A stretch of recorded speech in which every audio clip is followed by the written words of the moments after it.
నమస్కారం. ప్రజాదళం టీవీ వార్తలకు స్వాగతం. విద్యార్థుల బంగారు భవిష్యత్తు కోసం మెగా పీటీఎం దెందులూరు మండలం సోమవరప్పాడు డిసెంబర్ 5, 2025 ఆంధ్రప్రదేశ్ ప్రభుత్వం సమగ్ర శిక్ష ఆధ్వర్యంలో తల్లిదండ్రులు, ఉపాధ్యాయుల మధ్య బంధాన్ని బలోపేతం చేసే లక్ష్యంతో నేడు తల్లిదండ్రులు, ఉపాధ్యాయుల ఆత్మీయ సమావేశం మెగా పీపీఎం సోమవారప్పాడులోని మండల పరిషత్ మోడల్ ప్రాథమిక పాఠశాల వేదికగా ఘనంగా జరిగింది. పిల్లల బంగారు భవిష్యత్ కోసం బడివైపు ఒక అడుగు అనే ప్రధానాంశంతో జరిగిన ఈ సమావేశంలో అధిక సంఖ్యలో విద్యార్థుల తల్లిదండ్రులు పాల్గొన్నారు. పాఠశాల అభివృద్ధి, విద్యార్థుల విద్యా ప్రమాణాల మెరుగుదల, క్రమశిక్షణ వంటి అంశాలపై ఉపాధ్యాయులు, తల్లిదండ్రులు ముఖాముఖి చర్చించారు.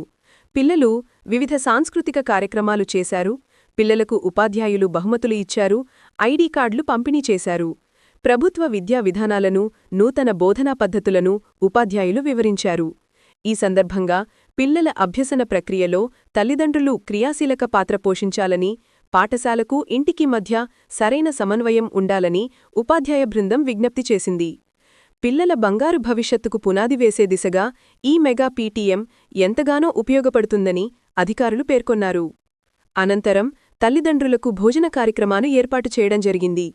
ఈ కార్యక్రమంలో స్కూల్ కమిటీ చైర్మన్ జయలక్ష్మి, గ్రామ పెద్దలు Surendranath Chowdary, society president Nani, retired army Sambamurthy మరియు ప్రధానోపాధ్యాయులు సత్యనారాయణ, ఉపాధ్యాయులు విజయలక్ష్మి, శ్రీలక్ష్మి, విజయలక్ష్మి మరియు తల్లిదండ్రులు పాల్గొన్నారు. ప్రజాదళం న్యూస్.